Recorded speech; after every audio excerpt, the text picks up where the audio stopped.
Dari mana Mas? Saya bilang dari Bandung. Oh, Bandung yang wali kotanya ketangkep ya?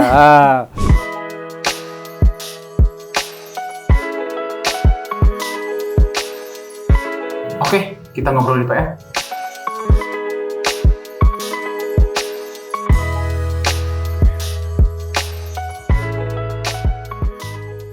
Assalamualaikum warahmatullahi wabarakatuh. Halo Sobat PR, bersama Kania di sini di Ngobrol di PR. Kali ini saya kedatangan tamu nih, calon wali kota Bandung.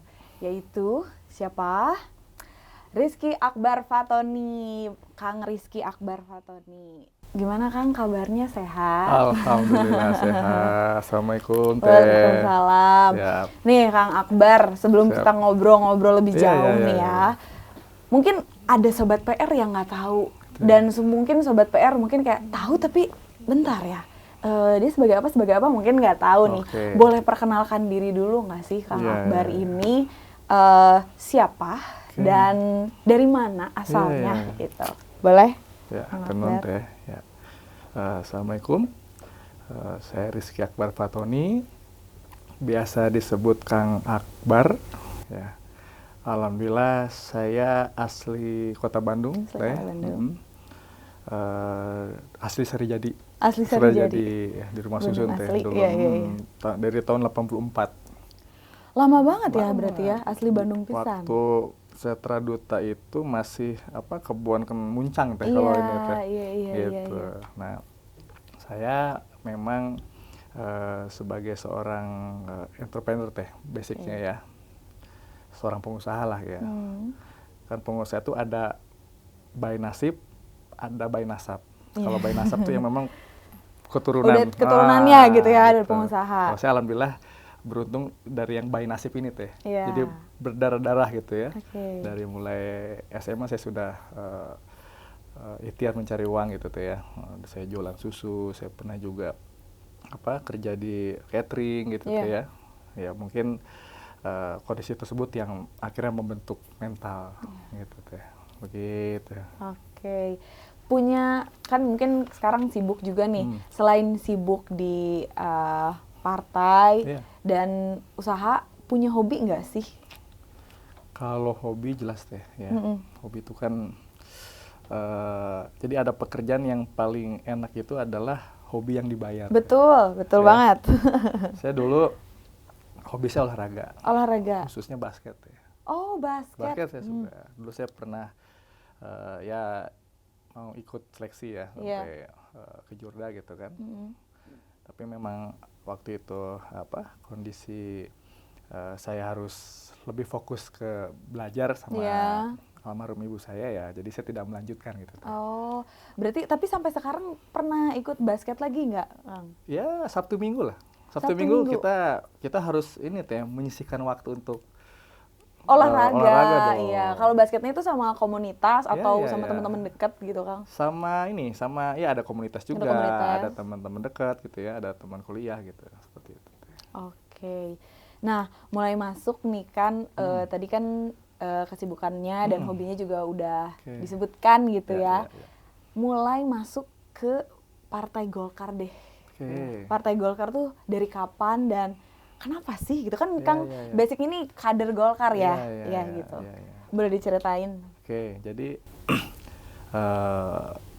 alhamdulillah saya bergabung Teh di Partai Golkar itu sekitar tahun 2021 ya, kurang 2021. lebih lah antara 2021 2022 ya gitu ya. Oke. Yang dimana saya merasa Teh gitu ya bahwa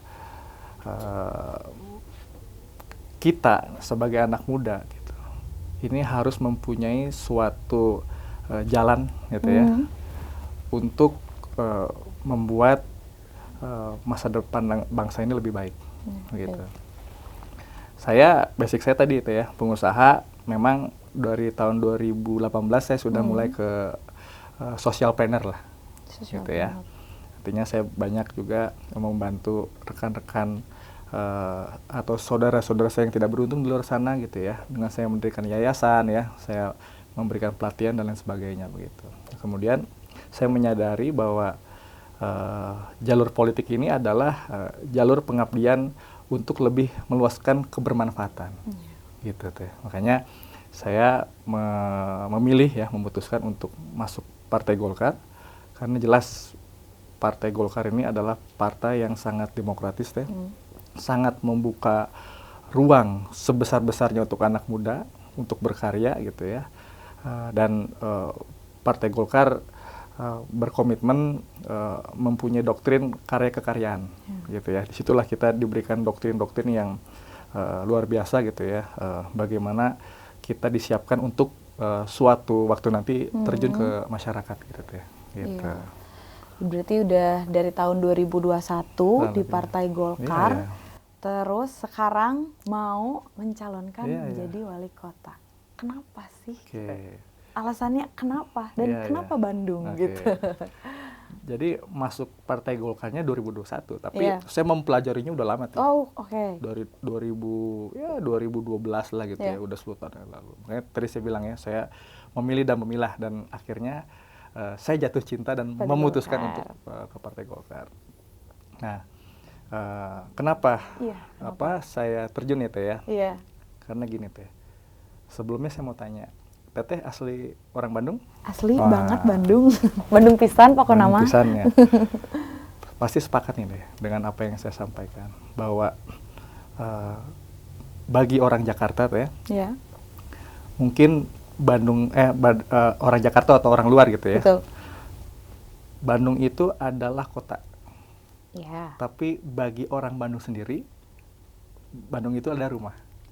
Benar banget. Sepakat ya Teh ya? Benar banget. Bagi orang Jakarta gitu ya, mungkin Bandung itu tempat wisata, tapi bagi kita orang Bandung, Bandung itu tempat awal mula. Gitu ya. Benar. Nah, artinya Bandung ini adalah kota yang mengajarkan kita Teh, mengajarkan bahwa tempat pulang itu selalu nyaman untuk dinikmati. Itulah kota Bandung. Benar. Nah, saya alhamdulillah tumbuh dan besar di kota Bandung Teh, kurang lebih 40 tahun, ya kan? Dengan kondisi Bandung seperti ini gitu ya, sedang berada tidak dalam hitohnya Teh, ya kan? Nah, saya merasa terpanggil Teh, gitu ya. Bagaimana kita anak muda mempunyai visi, misi dan gagasan yang berkeyakinan bisa memperbaiki kota Bandung Teh, gitu. Jadi keterpanggilan seperti gitu. itu. Benar tadi sih yang Kang Akbar bilang kalau Bandung ini emang sekarang itu lagi kehilangan sosok pemimpin. Gitu. Jadi emang untuk pencalonan kali ini mungkin masyarakat juga udah kayak pengen cepet-cepet lah gitu. Bandung tuh dipimpin sama orang yang benar-benar ngebangkitin lagi lah semangat masyarakat untuk membangun Bandung, dan nggak berpikiran kayak Bandung mah ada yang ininya gini segala macam kayak gitu. Nah, program apa sih yang ditawarkan untuk warga Bandung kalau misalkan Kang Akbar ini jadi wali kota gitu? Tentunya program itu kan berangkat dari visi ya Teh ya. Ya. Jadi visi yang sudah kami buat ya, kami tetapkan bahwa Bandung itu visinya adalah terwujudnya kota Bandung yang sejahtera, dinamis, harmonis dan berkeadilan. Gitu ya. Artinya bagaimana kota Bandung ini Teh bisa selesai dengan konsep kebersamaan. Gitu ya. Nah, dari visi itu turun ke misi Teh ya.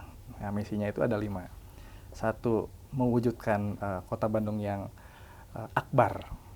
Akbar tuh ada ininya Teh. Akbar tuh apa sih? Akbar tuh apa sih? Jadi akbar itu adalah, pertama adalah asik. Asik, Kota Bandung, asik. Kota yang asik Teh. Ya kan anak mudanya kumpul di situ semua. Betul. Asik Teh. Kemudian yang kedua keren. Ya, jelas dari Jakarta, dari Cianjur, dari mana itu datang ke Bandung itu pasti ingin merasakan kerennya kota Bandung. Betul. Oke. yang ketiga itu bersih teh. Bersih. Ya, B-nya bersih. Iya. Nah, jadi bersih itu bukan sekedar bersih dalam artian lingkungan fisik ya teh ya, Iya. tapi bagaimana Bandung ini bersih dari perbuatan-perbuatan yang mencoreng nama baik Kota Bandung. Teh. Betul. Yang tadi Teteh sampaikan lah, Betul. ya, korupsi, kolusi, nepotisme dan Iya. sebagainya. Oke. Kemudian ASRI teh. A-nya Asri. ASRI ya, Oke. keempat itu. ASRI itu ya dulu kan ada namanya Bandung Berhiber ya, bersih hijau berbunga gitu. Betul. Kurang lebih seperti itu. Nah, yang ketiga adalah yang terakhir adalah Raharja. Raharja. Raharja itu sejahtera teh. Oh, Jadi ketika Bandung ini dikelola dengan baik ya, dengan kebersamaan, dampaknya adalah masyarakatnya ini adalah sejahtera teh. Seperti itu. Ya, itu pertama. Kedua, mewujudkan Kota Bandung ya, masyarakat Kota Bandung yang kreatif. Itu misi yang kedua ya, dalam rangka peningkatan ekonomi. Yang ketiga, mewujudkan masyarakat Kota Bandung yang serasi teh, tentunya melalui keberpihakan ya, gitu ya. Keempat, mewujudkan masyarakat Bandung yang aman dan nyaman, ya, yang dimana seluruh komponen masyarakat ini terlibat di dalamnya, gitu. Dan yang terakhir, nah ini teh, ini yang nggak kalah penting ya, mewujudkan peran serta perempuan dalam pelaksanaan pemerintahan dalam proses pembangunan Kota Bandung. Artinya hari ini banyak deh, saya yakin perempuan-perempuan hebat di luar sana gitu ya, yang memang layak untuk diberikan amanah gitu ya, tanggung jawab sebagai pengambil keputusan. Gitu. Itu saya berkomitmen bagaimana memberikan porsi kepada perempuan. Teh. Ya, karena di sini sudah kesetaraan. Gitu. Itu 5 misi ya gitu tuh ya. Nah, akhirnya turunlah ke program. Gitu kan. Nah, jadi dengan berbagai permasalahan Kota Bandung ya, masalah macet, masalah banjir, sampah ya, dan yang nggak kalah penting itu adalah masalah pertumbuhan ekonomi itu. Ya. Kota Bandung semenjak pasca Covid itu jelas grafiknya ya, by data itu tidak ada kenaikan teh, gitu ya. Artinya tidak ke arah yang positif gitu. Bahkan cenderung hampir sama dengan pertumbuhan ekonomi nasional. Harusnya ada selisih kurang lebih 1,5 lah. Kalau nggak salah sekitar 5, berapa gitu ya, 5,3 nggak salah. Nasional 6,5 gitu. Kurang lebih. Ini harus nasional pun sama 5, gitu. Nah, harusnya Bandung itu sekitar 6 poin lah gitu ya. Nah, ini tentunya seorang pemimpin Kota Bandung ke depannya itu harus mempunyai keberanian melakukan terobosan dalam konsep pertumbuhan ekonomi. Gitu teh. Nah, itu program prioritasnya adalah itu. Nah, konsepnya adalah BCL. Bandung Creative Leader. Kreatif city-nya, kreatif orangnya ya, dan kreatif industrinya gitu teh. Nah, itu konsepnya teh ya gitu. Tentunya tadi semua ini akan dilaksanakan dengan yang namanya partisipasi teh, seluruh komponen masyarakat. Jadi semua akan dirangkul, masyarakat dirangkul ya. Jadi dari mulai perencanaannya teh ya, seluruh aspirasi masyarakat selama itu untuk kebaikan Kota Bandung ya, kita tampung, kemudian kita analisa dan nanti kita lakukan melalui mekanisme musrembang partisipatif teh.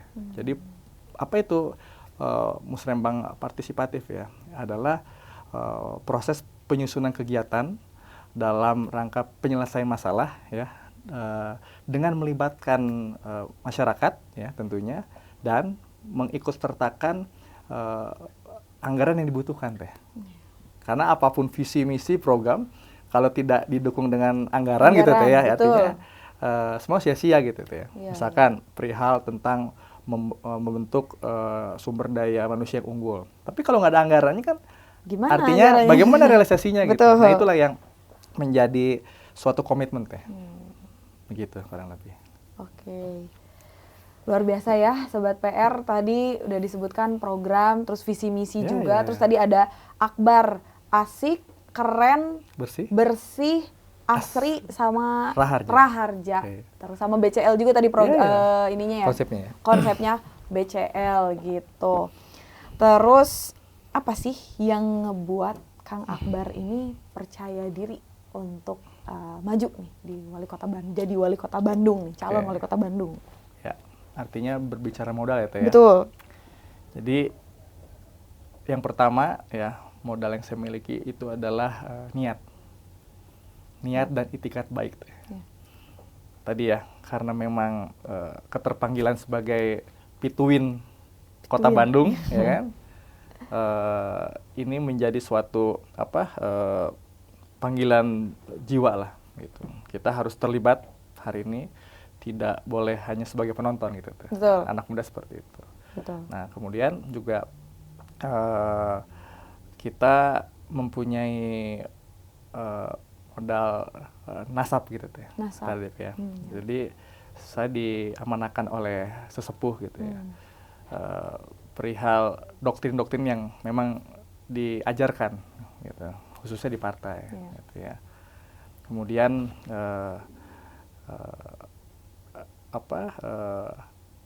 niat dan nanjerkeun Teh. Jadi nanjerkeun tuh keutuhan, ketegakan hati Teh. Kita harus optimis gitu. Bandung ini bisa jauh lebih baik lah gitu ya, selama tadi gitu ya, kita merangkul semua ya, seluruh komponen masyarakat, apapun permasalahannya, dari mulai perencanaan, pengelolaan dan pengawasannya itu semuanya dilakukan bersama gitu. Jadi tidak ada tuh Teh ada orang hebat ya datang merasa punya kemampuan lebih sendirian ya, atau superhero lah gitu kan. Menyelesaikan kota Bandung nggak ada Teh. Ya, kita harus babarengan, akrab babarengan. Nah, betul. Ngomong-ngomong soal babarengan nih, udah ada belum sih kriteria calon wakil wali kota? Wah, udah menjurus nih. Oke, jadi jelas ya tadi Teh. Ibaratnya kita ini kan pernikahan Teh ya, gitu ya. Artinya pasangan koalisi ya, pasangan wali kota dan wakil ini jelas harus mempunyai visi yang sama. Betul. Ya, misi juga yang sama gitu, dan semangat yang sama Teh gitu ya. Nah, yang utamanya tadi Teh gitu ya, artinya harus selesai dulu dengan dirinya lah. Benar. Gitu ya Teh ya. Artinya kita nih mau menyelesaikan berbagai permasalahan di masyarakat gitu lah. Bagaimana kita mau menyelesaikan masalah di masyarakat bila mana masalah dirinya belum selesai. Gitu. Modal utamanya itu gitu ya. Nah, kedua tadi ya, berbicara tentang pandangan ya, konsep bagaimana pengelolaan Bandung 5 tahun ke depan, ya ini harus menjadi suatu tolak ukur ya, kesepakatan. Ini loh caranya gitu ya. Nanti kalau memang kita sepakat searah, ya ayo bismillah. Gitu ya. Alhamdulillah lah, kita sudah melakukan komunikasi dengan beberapa figur ya Teh ya, calon ya, yang rasanya ya insya Allah lah gitu, nanti akan kita tentukan. Tentunya ini bisa dilakukan bila mana saya mendapatkan rekomendasi dari internal partai gitu. Berarti udah ada dong nama-nama yang deket gitu. Ya. Udah ada nih. Kayaknya ini udah ngedeketin gitu. Jadi kalau kita memang ditugaskan untuk segera melakukan meningkatkan popularitas, elektabilitas dan komunikasi ya politik ya. Salah satunya kepada figur-figur tadi ya gitu ya. Nah, namun memang wilayah untuk menentukan itu adalah wilayahnya di pusat. Tetap balik lagi ya. Di partai gitu. Balik lagi ke seperti partai. Itu, gitu. Nah, Sobat PR, omongannya akan semakin seru nih ya. Tapi sebelum lanjut lagi, kita break dulu sebentar dan tetap di Ngobrol di PR. Halo Sobat PR, balik lagi nih sama saya Kania dan Kang Akbar. Tadi melanjutkan obrolan kita soal wakil wali kota nih ya, calon wakil wali Oke. kota nih. Gimana kalau Kang Akbar tiba-tiba nih Ya. malah ditunjuk jadi wakil wali kota, Oke. wakilnya. Wakilnya. Gimana Oke. nih? Apakah Kang Akbar akan menerima atau misalkan kayaknya tetap pengen jadi wali kota aja deh gitu. Oke. Gimana? Ya. Jadi begini. Jelas ya, tugas dan fokus kita saat ini adalah bagaimana kita meningkatkan popularitas, elektabilitas, dan kita memberikan keyakinan baik kepada masyarakat ataupun kepada partai gitu ya. Nah, tentunya itu tergambar dalam survei teh ya, survei yang dilakukan secara internal oleh partai gitu ya. Nah, tapi satu sisi kita harus paralel melakukan komunikasi teh gitu ya. Nah, jadi ketika nanti hasilnya sudah keluar, nah tentu penentuannya itu ada di pusat gitu ya. Tentunya partai pasti akan mempertimbangkan, misalkan koalisi dengan Golkar, katakanlah dengan partai B misalkan. Kita kan nanti lihat ya, bagaimana jumlah kursi ya. Ya biasanya kan jumlah kursi yang lebih besar tentu mendapatkan porsinya juga yang lebih besar gitu ya. Artinya wali kota misalkan ya, katakanlah Golkar 7 kursi nanti akan berkoalisi dengan partai yang mempunyai kursinya misalkan 4 atau 5 gitu. Ya, jadi kemungkinan besar ya figur dari partai Golkar yang akan menjadi wali kotanya gitu ya. Nah, begitu pula sebaliknya teh gitu ya. Misalkan karena Golkar ini posisi ketiga ya. Bisa jadi juga gitu. Bisa ya, jadi artinya juga. figurnya dari partai Golkar ini diperintahkan ya kan oleh pusat, oleh DPP untuk ditempatkan sebagai wakil wali kota gitu ya. Tentunya saya sebagai kader partai saya siap ditugaskan ya oleh partai gitu ya, mau itu wali kota ataupun wakil begitu. Nah, terus ini juga menarik nih ya. Di Partai Golkar ini ada 5 nama berarti yang sudah istilahnya banyak nih baliho-balihonya gitu.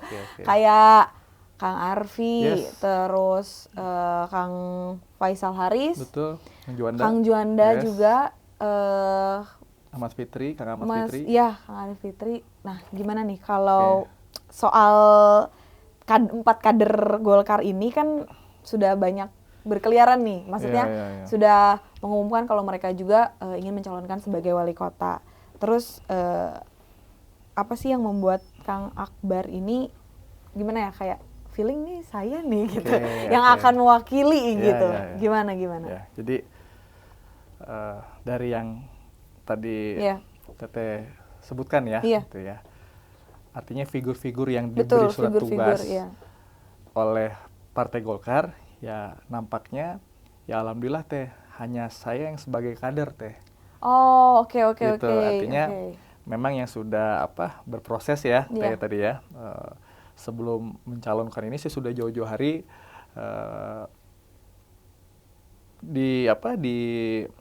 diberi tugas untuk membesarkan partai.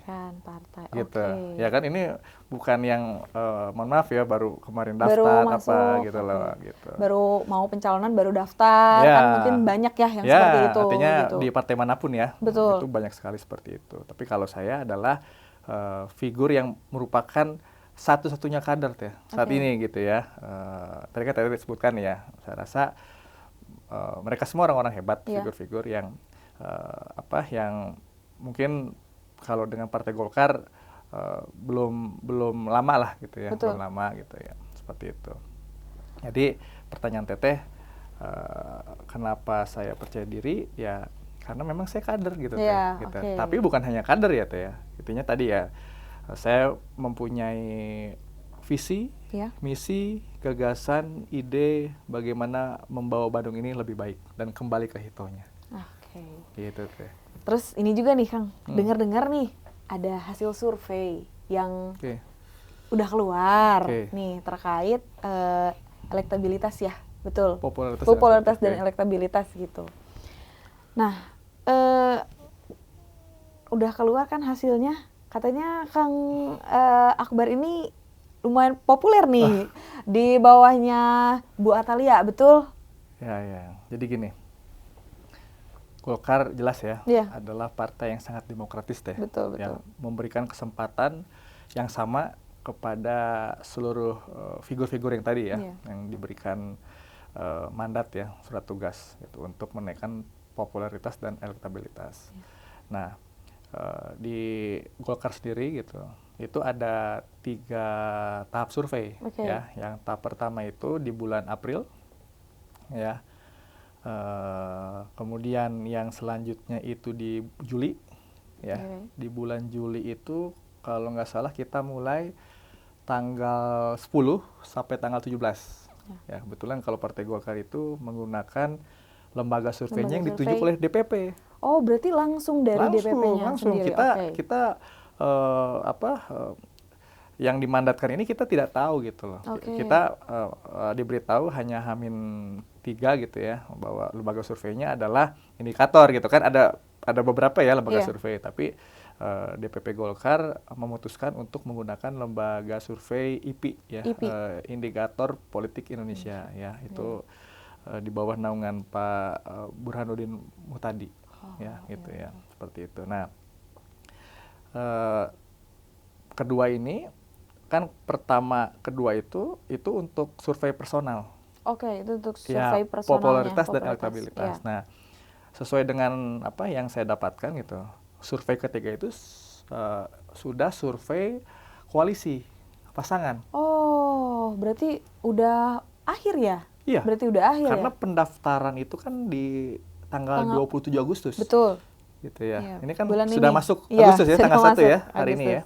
Tanggal 1 Agustus. Artinya kurang lebih 25 hari ke depan ini sudah selesai gitu kan. Makanya dengan hasil survei kedua ini yang saya dengar memang sudah keluar ya. Namun saya belum mendapatkan secara utuh sih gitu ya. Tapi memang di luar sana banyak yang menginfokan tadi ya, Teteh pun saya kaget nih, kok tahu gitu kan. Alhamdulillah gitu infonya gitu ya. Kerja saya selama kurang lebih 2 bulan gitu ya, itu ternyata peringkat saya kedua di bawah Ibu Atalia. Ya gitu. Ya, ini merupakan suatu kebanggaan ya saya gitu ya, dalam waktu yang singkat gitu kan. Tapi hasil survei popularitas dan elektabilitasnya di bawah Ibu gitu kan. Karena memang saya ini seorang organisatoris teh. Saya senang organisasi dari dulu kan. Saya juga ada di NGO ya kan. Saya punya NGO sendiri. Saya juga bergabung di beberapa wadah kepemudaan gitu kan, di organisasi masyarakat gitu kan. Saya banyak membina juga pelaku-pelaku UMKM gitu kan. Ya, jadi ketika saya bismillah gitu ikhtiar membenahi Kota Bandung, ya alhamdulillah gitu. Dukungan-dukungan dari rekan-rekan saya ya, yang memang selama ini saya intens ya silaturahmi gitu kan. Artinya mereka langsung bergerak gitu. Alhamdulillah ya. Jadi investasi sosial saya sudah terbentuk jauh, lama gitu, ya. Sudah dari lama.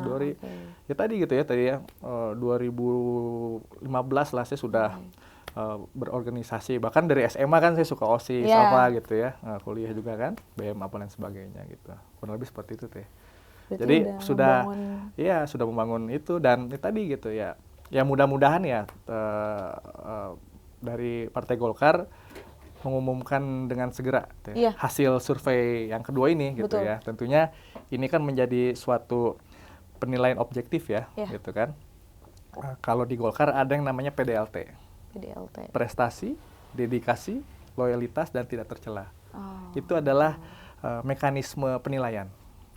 Merit point gitu ya. Ketika seorang kader yang misalkan sudah membuktikan loyalitas dan loyalitasnya, tentu mempunyai bobot poin yang lebih unggul, tapi harus diimbangi dengan kerja-kerja ke masyarakat.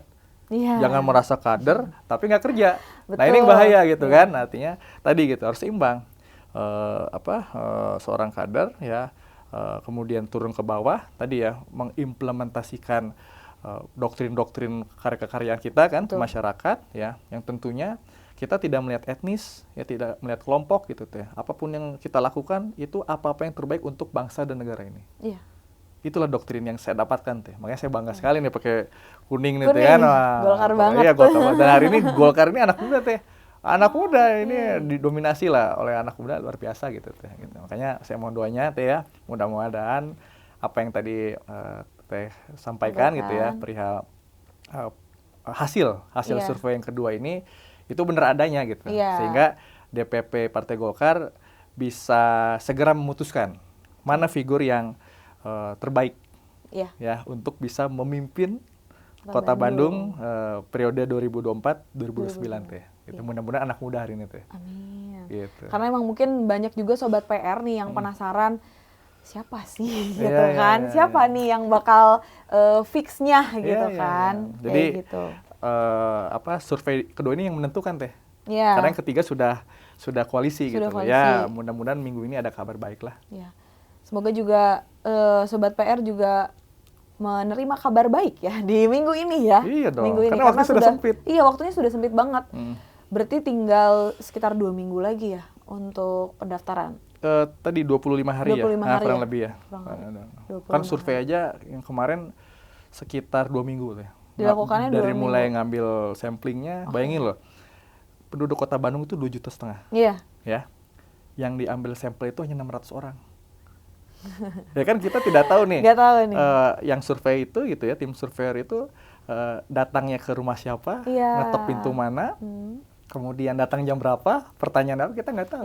Makanya tadi kita dituntut untuk sesegera mungkin dan seluas mungkin mengkonsolidasikan simpul-simpul investasi sosial tadi teh. Biar misalkan datang kemana ya itu sudah kita sentuh gitu teh. Sudah orang sudah mengenal gitu kan masing-masing calon teh. Mudah-mudahan teh. Mudah-mudahan ya. Jadi biar karena ya semua partai menunggu ya pasti ya menunggu betul. Partai Golkar nih gitu. Betul. Mudah-mudahan ada kabar baik lah. Ya, mudah-mudahan ada kabar baik juga dan semoga juga kabar baik ini kabar baik juga buat sobat PR ya. Jelas. Oke. Oke, ini ngomong-ngomong soal kabar baik nih. Kita ke kabar buruk aja ada. Enggak deh, jangan ke kabar buruk ya. Bukan kabar buruk sih, lebih ke masalah-masalah yang ada di Kota Bandung. Contoh ya kayak tadi ini sebenarnya kan udah disebutin juga ya tadi di sesi pertama terkait banjir lah, macet, terus fasilitas umum yang kurang transportasi ya. Betul, yang kurang dirawat lah. Mungkin sebelum-sebelumnya sama pemimpin sebelum-sebelumnya emang bagus tapi mungkin tidak dirawat jadinya terabaikan gitu kan, dan masyarakat juga masih kayak aduh gimana nih, ini udah dibangun ini tapi kok nggak dirawat, sayang banget gitu, padahal kan itu berpotensi baik juga ya untuk memudahkan masyarakat beraktivitas gitu. Gimana sih menurut Kang Akbar nih terkait masalah-masalah yang ada di Kota Bandung, itu seperti apa dan apa sih yang harus dibenahi? Tadi saya bilang teh ya, Bandung ini sangat pelik teh. Ya. Permasalahannya itu lagi. Betul. Ya kan? Macet, banjir, sampah, masalah pertumbuhan ekonomi, ya, kondusivitas dan sebagainya. Tapi memang kita harus sepakat dulu teh. Artinya gini, seperti perihal sampah dan dan macet, gitu. Itu adalah dampak. Kita harus lihat dari kacamata yang perspektif yang lain gitu ya. Iya, perspektif berbeda. Karena kalau Bandung itu macet, artinya pertumbuhan ekonominya itu baik deh. Ya, gitu kan? Iya. Karena gini, Bandung itu kan luas areanya itu kurang lebih ya 167 km persegi. Kita sama-sama tahu, satu, Bandung itu adalah kota kuliner. Betul. Kota fashion. Betul. Kota pendidikan. Ya kan? Betul. Kemudian kota yang asik lah. Jadi itu yang dari Cianjur, dari Garut, KBB, Bandung Barat, kemudian Kabupaten Bandung, Jakarta, Tasik dan wilayah lainnya itu mereka asik gitu teh, berbondong-bondong Kota Bandung dalam satu waktu, gitu lah. Nah, itu kan tanda bahwa pertumbuhan ekonomi Bandung itu baik gitu Membaik, ya. Nah, ya. membaik lah gitu. Nah, namun ya di sini kita berbicara tentang yang namanya konsep pengelolaan teh. Pengelolaan. Gitu ya. Nah, tadi seorang pemimpin ya maka dari itu harus punya satu konsep pengelolaan kota. Ya. Kemudian konsep pengelolaan sumber daya aparatur pemerintahnya teh yang jelas tadi ya yang bersih ya teh ya. Betul. Ya, artinya tidak KKN ya, korupsi, kolusi dan nepotisme. Kemudian ketiga adalah terobosan pertumbuhan ekonomi teh. Ya. Gitu loh. Ya, artinya memang Bandung ini sudah mulai membaik, tapi kita harus punya konsep yang terukur teh. Gitu ya. Makanya tadi solusinya itu teh, bagaimana kita membuka ruang partisipasi kepada seluruh komponen masyarakat. Gitu. Aspirasi apapun selama itu untuk kebaikan Kota Bandung akan kita wujudkan teh. Gitu ya. Tentunya tadi kita berikan daya dukung anggaran teh. Gitu. Jadi ya kita harus bisa cermat ya teh ya. Cermat. Jadi Bandung ini ya memang kita tidak bisa menyelesaikan semuanya teh. Ya, yang kita bisa lakukan adalah pengelolaannya yang baik. Iya. Ya, dampaknya tadi teh sejahtera itu meningkat gitu betul. loh. Begitu. Kesejahteraan masyarakat juga ya Iya, diutamakan. betul, jelas. Nah, kira-kira nih kalau kepilih 5 tahun ke depan, ini misalnya kan dari wali kota terus kepilih untuk periode 5 tahun, itu bisa nggak sih teratasi? Ya, jelas kalau kita harus punya keyakinan ya teh. Ya, dalam hal apapun kita harus mempunyai keyakinan, karena suatu keyakinan itu artinya 50% perjalanan kita sudah selesai tuh. Ya kan, seperti itu.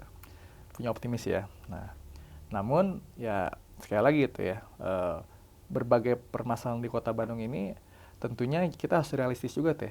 Ya, harus ada yang memang bisa diselesaikan dengan anggaran ataupun dengan kebijakan gitu teh. Ya, kebijakan. Nah, gitu. Jadi ya memang saya rasa yang masalah yang belum selesai tadi gitu teh ya. Salah satunya dari faktor dukungan anggaran teh yang tidak memadai ya. Karena Kota Bandung itu kan kurang lebih APBD-nya 7,2 triliun ya, besar. Tapi masalahnya juga lebih besar. Betul. Nah, makanya seorang pemimpin Kota Bandung ke depannya itu harus mempunyai suatu konsep-konsep gitu ya, yang dimana bisa menghadirkan anggaran-anggaran di luar APBD, baik itu tingkat provinsi, tingkat pusat ataupun yang lainnya, sehingga tidak terpaku hanya mengelola yang sudah ada gitu. Iya. Gitu teh. Bisa mengembangkan juga. Iya, jelas dong, gitu kan. Karena tadi Bandung ini kota yang asik gitu teh. Betul. Gitu. Jangan sampai Bandung nggak asik ya. Jangan sampai teh. Jangan sampai Bandung nggak asik. Bandung harus asik ini. Harus asik. Nah, ngomong-ngomong soal anggaran. Kalau misalkan kita melihat dari yang sudah-sudah nih, masyarakat sebenarnya kurang percaya. Bukan kurang percaya, kepercayaan masyarakat ini berkurang. Gara-gara pemimpin Kota Bandung itu sebelumnya terjerat kasus korupsi. Gimana sih komitmen Kang Akbar ini untuk kayak enggak gitu. Benar-benar korupsi itu enggak gitu. Gimana sih cara berkomitmennya gitu? Jadi gini, itu sebenarnya susah-susah gampang gitu ya, gitu kan. Tapi jelas itu harus kita selesaikan lah gitu. Nah, langkah awalnya adalah kita harus sepakat ya bahwa korupsi ya ini bukan sekedar merugikan negara, ya. Tapi selain merugikan negara, yang paling parah itu adalah penyakit bangsa. Nah, kalau kita sudah sepakat korupsi adalah suatu penyakit bangsa, yang namanya penyakit kan harus dicari obatnya teh. Iya, betul. Harus dituntaskan gitu. Betul. Nah itu ya, jadi kita sepakat dulu mindsetnya itu teh. Ya, nah tentunya langkah konkretnya kurang lebih ada 4 poin ya teh ya, yang saya akan komitmenkan gitu. Pertama, saya akan melibatkan partisipasi masyarakat dari mulai penyusunan program tadi ya, yang musrembang partisipatif tadi ya, artinya di situ dari mulai perencanaan, pengelolaannya teh ya, pengelolaannya juga jelas nanti kita lakukan bersama ya, seluruh komponen masyarakat. Nah, yang ketiga pengawasan. Nah, pengawasan ini juga sama juga ya melibatkan masyarakat dan instrumen inspektorat daerah teh. Jadi ada tuh ya kan yang mengawasinya juga gitu kan. Nah, itu satu. Kedua, seorang pemimpin daerah itu harus membuat yang namanya fakta integritas teh. Fakta integritas. Ya, untuk tidak melakukan perbuatan tercela tadi teh.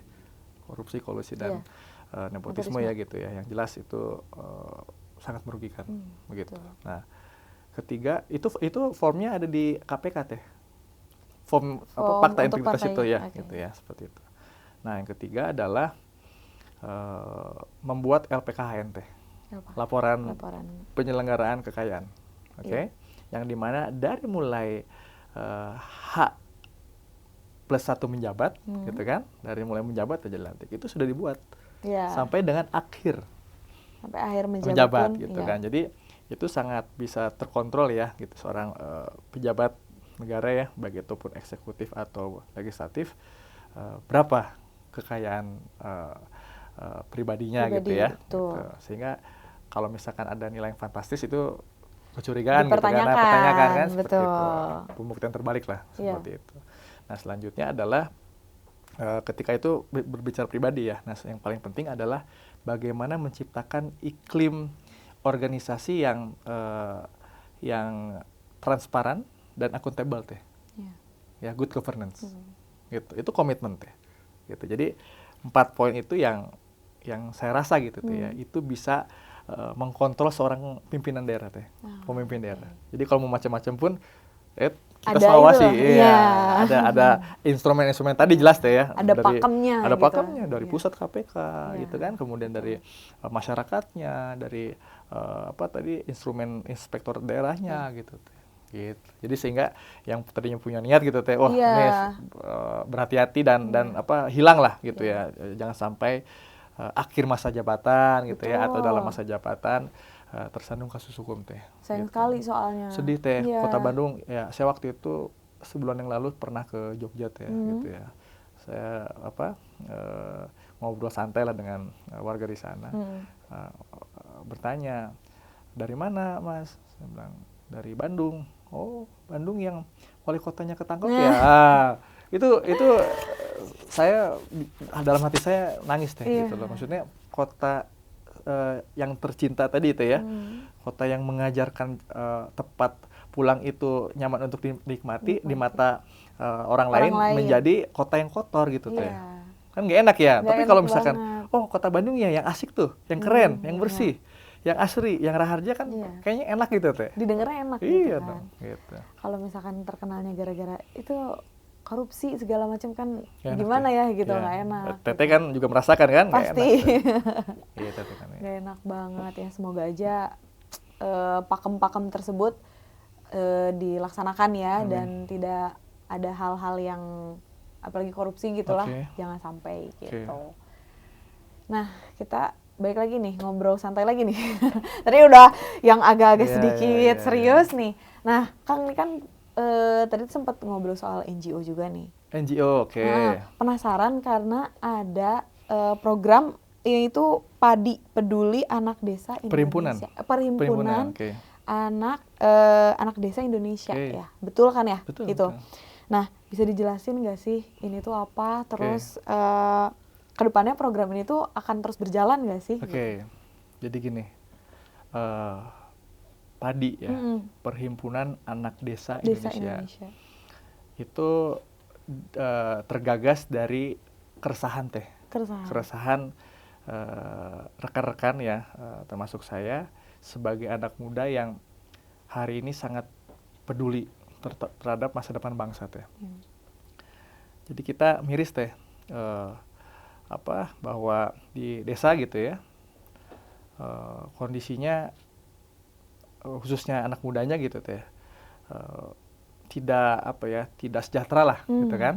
Betul. Nah, jadi saya membagi permasalahan di desa itu ada 5.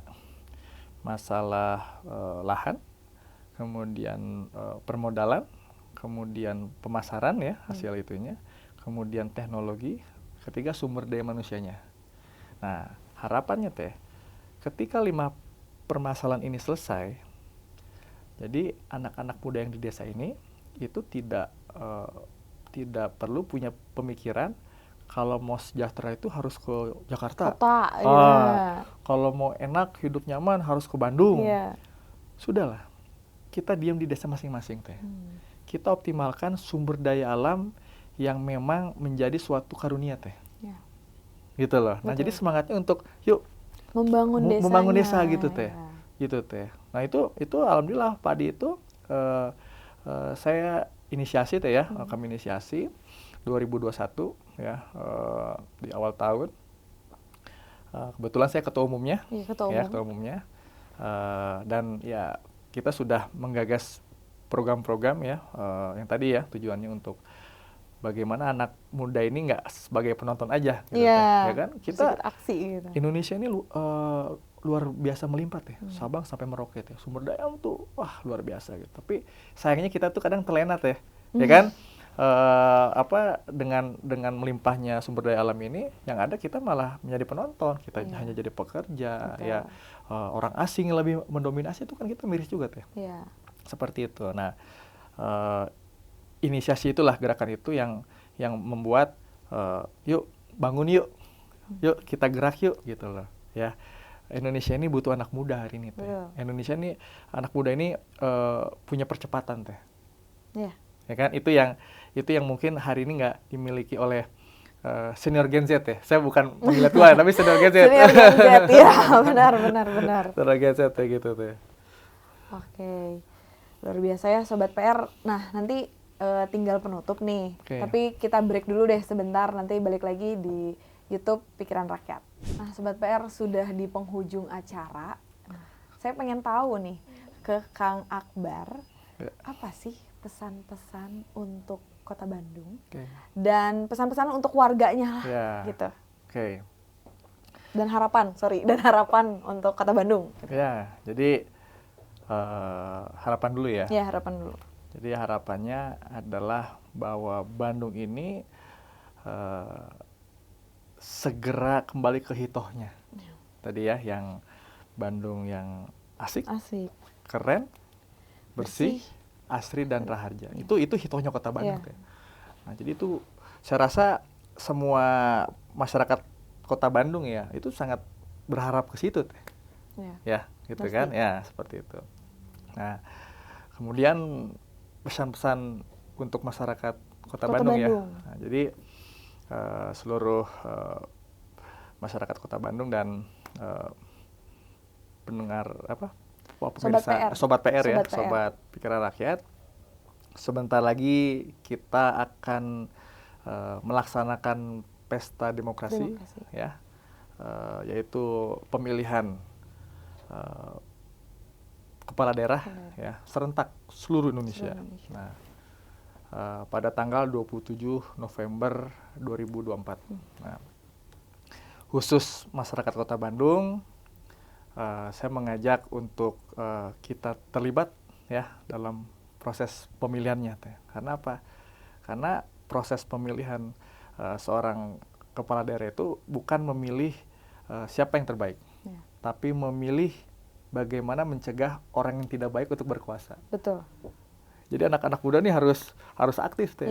Karena ketika kita salah memilih pemimpin ya untuk 5 tahun ke depan, maka kita pun akan salah gitu kan.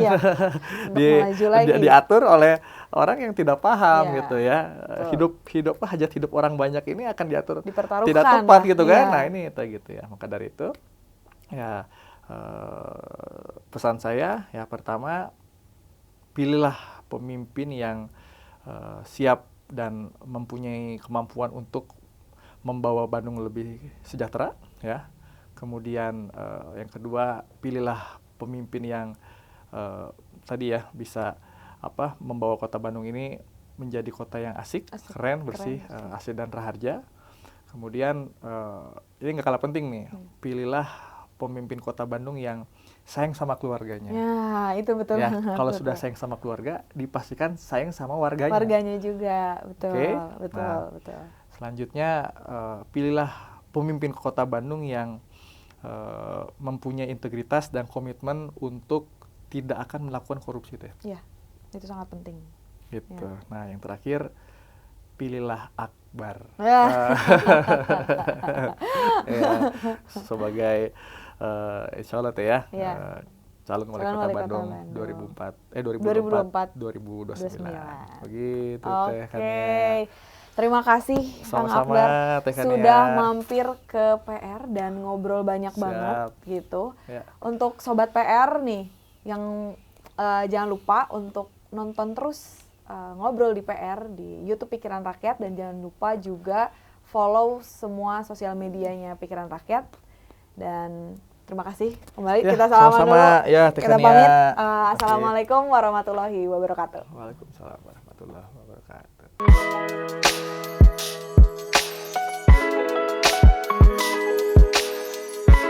Oke, kita ngobrol di PR.